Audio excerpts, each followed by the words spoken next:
তো এইটারও যদি আমি এতটুকু বাহিরে রাখি মানে ভেতরে রাখি তাহলে আমার কাটতে হবে হচ্ছে এইখান থেকে, এই যে ধরেন এখান থেকে আপনি নিজে এটা বুঝবেন। এখান থেকে আমি বোতলের এই এতটুকু কেটে নিব,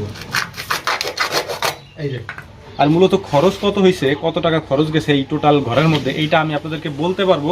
আর অনেকেই জানেন যে ষাঁড় গরু পালার ক্ষেত্রে ওদের মাংসের যে ইয়াটা এটা পেছন সাইডের দিকে থাকে আর কি।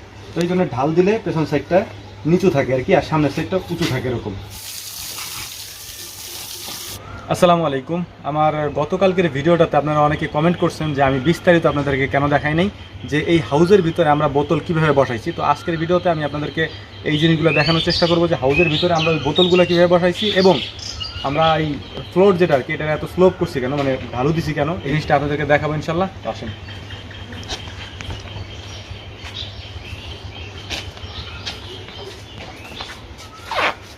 তো প্রথমেই আমি আপনাদেরকে একটা জিনিস বলি, সেটা হচ্ছে যে কেন আমরা ফ্লোর এত ঢাল দিছি। হ্যাঁ, তো আমি কিন্তু আগের ভিডিওতে কালকে বলছি যে এই ফ্লোর কিন্তু আগেই ঢাল ছিল, নতুন করে আমরা দিইনি।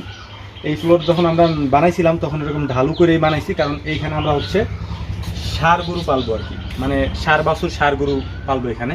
তো যে কারণেই হচ্ছে যে এখানে আমরা এত ঢালু দিছি। একটা জিনিস আমি আপনাদেরকে বলি, ষাঁড় গরুকে যখন আপনি এভাবে দাঁড়া করাবেন এই আংটার সাথে যখন বাঁধবেন, হ্যাঁ, তখন হচ্ছে যে ষাঁড় গরুর কিন্তু মানে প্রসাবের যে রাস্তাটা ওটা থাকে কিন্তু মাঝখানে, হ্যাঁ, এই যে এইখানে মাঝখানে থাকবে আর কি। তো এইখানে যদি ওরা মানে প্রসাব করে তো এই জিনিসটা এখান থেকে ঢাল না হলে যাবে না, ও পেটের নিচে পড়ে থাকবে, যে কারণে হচ্ছে এটা অনেক ঢাল দেওয়া হয় বেশি। আর অনেকেই জানেন যে ষাঁড় গরু পালার ক্ষেত্রে ওদের মাংসের যে ইয়াটা এটা পেছন সাইডের দিকে থাকে আর কি। তো এই জন্য ঢাল দিলে পেছন সাইডটা নিচু থাকে আর কি, আর সামনের সাইডটা উঁচু থাকে এরকম। তো এই কারণে ঢাল বেশি দেওয়া আর কি। আর এই পর্যন্ত তো বলছি আমি যে এই পর্যন্ত হচ্ছে যে আমাদের আগে ফ্লোর করা ছিল, আমরা নতুন করে নিচে টুকু করছি। হ্যাঁ, তো এই পর্যন্ত আগেরই করা ছিল, এটা হচ্ছে একটা বিষয়। এখন দ্বিতীয় আর একটা বিষয় বলি, সেটা হচ্ছে যে এই যে ইয়াগুলো আংটাগুলো এগুলো আমরা কীভাবে বসাইছি, অনেকে প্রশ্ন করছেন। এগুলো হচ্ছে আপনার যখন আমরা এই ওয়ালটা তৈরি করছি বা এই হাউসটা বানাইছি তখন হচ্ছে এই ইসের ফাঁকার মধ্যে ইট ফাঁকা ছিল এখানে, তখন এখানে বসাই দেওয়া হয়েছে, বসাই দিয়ে ঢালাই দেওয়া হয়েছে। তো এই জিনিসগুলো রাজমিস্ত্রির কাজ যারা করবে ওরা জানে, ওরা আপনাদেরকে বলে দিবে। এটা গেলো আর একটা বিষয়।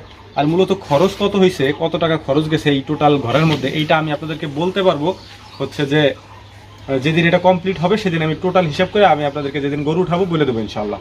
তো এটা গেলো আর একটা বিষয়। আর মেন যে বিষয়টা আপনারা আমার বলছেন যে এই যে বোতলগুলা, এই বোতলগুলো আমরা ভিতরে কিভাবে বসাইছি, তো এইটা আমি আপনাদেরকে বলে দিচ্ছি। এদিকে আসো। এই যে হচ্ছে হাউস, হ্যাঁ, এই যে হচ্ছে হাউস, আর এইটা হচ্ছে বোতলের মুখটা। হ্যাঁ, এইটা হচ্ছে বোতলের এই যে মুখ। তো এটা আমরা কিভাবে বানাইছি, স্পিডের যে বোতল আছে এই বোতলগুলারে আমরা এই যে দেখাইতেছি আপনাদেরকে, এরকম যে স্পিডের বোতলগুলো আছে এই বোতলগুলোকে আপনি আপনার ওয়ালের, এটা যেহেতু 5 ইঞ্চি ওয়াল, এটা তো 5 ইঞ্চি ওয়াল, তো 5 ইঞ্চি ওয়ালে আমরা কিভাবে দিছি, এই বোতলের মাথাটা একটু ভিতরের দিকে দিছি। যেহেতু ভিতরের দিকে দিছি সেহেতু হচ্ছে যে আমরা এটার এই সাইজে কেটে নিছি। এই যে দেখেন, এই যে এখানে যদি আমি আপনাদের দেখাই তাহলে এতটুকু যদি আমি ভিতরে রাখি, এই বোতলের এই মাথাটুকু এতটুকু যদি ভিতরে রাখি, কারণ এইটা কামড়ায় ভেঙে ফেলবে নাহলে গরুতে, হ্যাঁ, আপনি যতই বাইরে দিলে ভেঙে ফেলবে। তো এইটারও যদি আমি এতটুকু বাহিরে রাখি মানে ভেতরে রাখি তাহলে আমার কাটতে হবে হচ্ছে এইখান থেকে, এই যে ধরেন এখান থেকে আপনি নিজে এটা বুঝবেন। এখান থেকে আমি বোতলের এই এতটুকু কেটে নিব, এই যে সমান করে এটার আমি কেটে নিচ্ছি, ঠিক আছে। এরপরে যে মুটকিটা খুলে এই জিনিসটা সুন্দর করে আমরা এইভাবে বসাই দিছি। এখানে কিন্তু ফাঁকা থাকে, এটা আপনারা রাজমিস্ত্রির কাজ যারা করে মানে যারা কাজ করবে ওরা বুঝবে আর কি, এটা আপনার বুঝাই দেওয়া লাগবে না, ওরাই বুঝবে যে আমার এই বোতলটা বসাই দিবেন।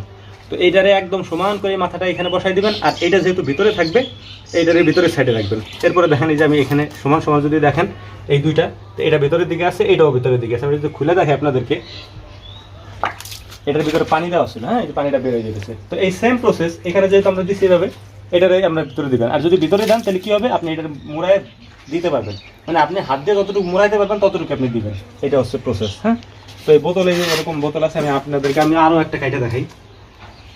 যেহেতু 5 ইঞ্চি ওয়াল, আমি আবার বলতেছি, যেহেতু 5 ইঞ্চি ওয়াল আপনি এইভাবে সিস্টেম করে দিবেন, আর এর থেকে ভালো সিস্টেম মনে হয় আর হয় না। তো এই দেখেন, এই যে তো এতটুকু আন্দাজ করে আপনি কেটে নেবেন,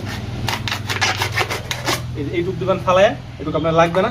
এই যে মাথাটুকু আছে এই মাথাটুকু আপনি এখানে নিয়ে নেবেন, আর বটিতে কাটার চেষ্টা করবেন, বটিতে কাটলে জিনিসটা সমান হবে আর কি। তো এই হচ্ছে আর একটা বিষয়। হ্যাঁ, আর খরচের ব্যাপারটা তো আমি আপনাদেরকে বললাম। আর এই হাউসের বিস্তারিতটা বলতেছি আমি, আমাদের এইটা আপনারা অনেকে মনে করেন যে মানে বিস্তারিত কেন বলেন না, কীভাবে মেজারমেন্ট করছেন। আমি আসলে অত মেজারমেন্ট করে কোনো কিছু করি না, ঠিক আছে। আমার যতটুকু প্রয়োজন, হ্যাঁ, বাস্তবিক অর্থে মেন জিনিস যেটা হচ্ছে যে আপনার যতটুকু প্রয়োজন আপনি ওরকম মাইপে মাইপে জিনিসগুলো রাখতে পারবেন না, বাস্তবতার সাথে মিলাই আপনার রাখতে হবে। আমার এখানে গরু ছিল, আমি জানি যে কতটুকু জায়গার মধ্যে একটা গরু থাকতে পারবে, কতটুকু জায়গা ওর পিছনে লাগবে, কতটুকু জায়গা ওর সামনে লাগবে। এই জিনিসটা আমি জানি, কারণ আমি এখানে গরু পালছি আগে। হ্যাঁ, প্রত্যেকটা শেডে ভেবে বানানো, কোনো শেডের ভিতরে মেজারমেন্টের বিষয় আনি নেই। মেজারমেন্টের বিষয়টা আমার কাছে এরকমই, ঠিক আছে। আমি কোনো কিছু অত মাইপে টাইপে দিই না। মূলত আমি হচ্ছে যারা রাজমিস্ত্রি কাজ করে ওনাদেরকে বুঝাই দিই যে আমার এতটুকু লাগবে, আপনি এতটুকুর মধ্যে আমার করে দেবেন, তো ওনারা করে দেয় আর কি।